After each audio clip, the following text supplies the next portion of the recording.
In the latest article published in Daily Health Post in May 2019, studies show that forgiveness is linked to improved physical symptoms, fewer medications, better sleep quality, while negative emotions like regrets, resentments, and bad memories increases blood pressure, increases heart rate, and cortisol levels.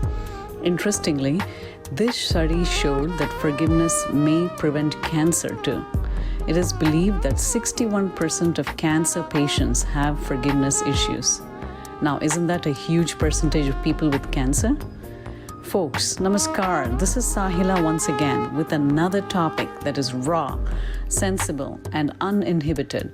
Today's topic is forgiveness. One of the common questions people ask me is, how can I forgive someone when I know they did something to hurt me? We will go through a real-life story in a minute to understand that better, and I will show you how to forgive that special someone in 3 simple steps. Yes, just 3 steps. A great writer once said there are some forms of empathy that can only be discovered by suffering. You can forgive someone easily when you have undergone a huge loss or suffering yourself. This is natural human tendency. Everyone here is struggling with how to forgive that special someone. Holidays are such moments where you have to interact with so many people who walked in and out of your life, some who left us with unspoken bitterness. In the modern world, we do not have Holocaust survivors or freedom fighters.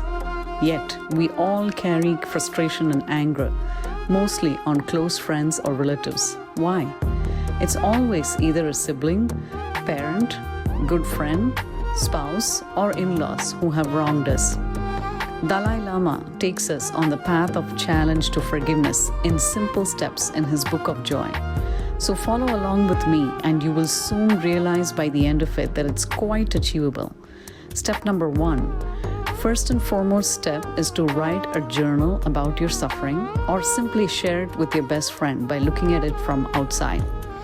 Every human is capable of getting hurt and hurting someone else in their lifetime. Here is a real-life story that I mentioned earlier. A newlywed teenage girl had an unplanned pregnancy and was left with no choice but to become a mother, and later had to deal with a newborn girl she was unable to handle. She never felt like carrying or cuddling the crying soul. The baby found a torn piece of mother's cloth from a sari as the only solace, which she never let go of. Very soon, this piece of cloth had become an attachment object, as commonly referred to in psychology. The little girl grew up not knowing what it was to be hugged or kissed by her mother. She tried to do everything right by the book, hoping to gain appreciation from her mom someday. When she attained puberty, she was cursed by her mom as being a burden to her and her society. When the girl turned 18, due to her extreme determination, she got her college admission at a prestigious medical university, full tuition paid by government.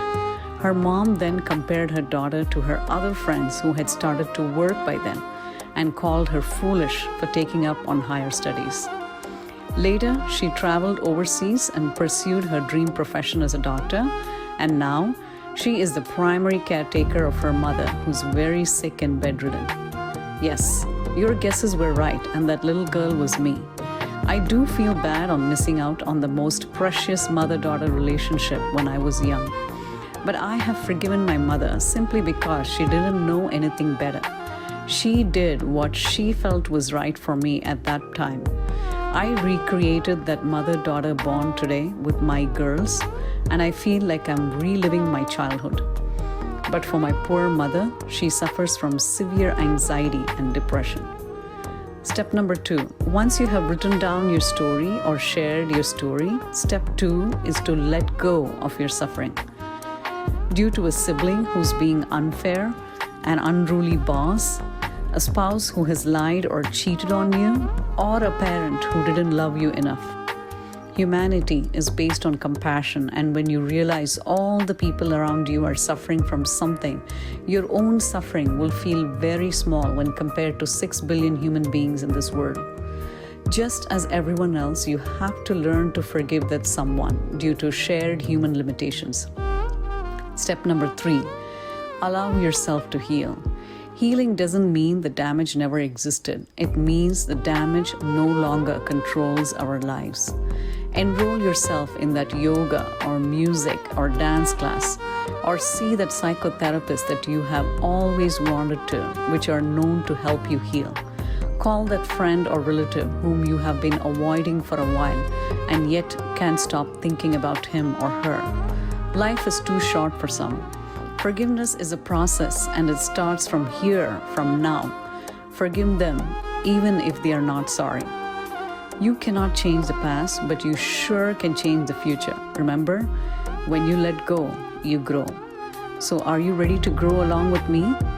This is Sahila, dedicated to my mother for making me a stronger mother than she ever was.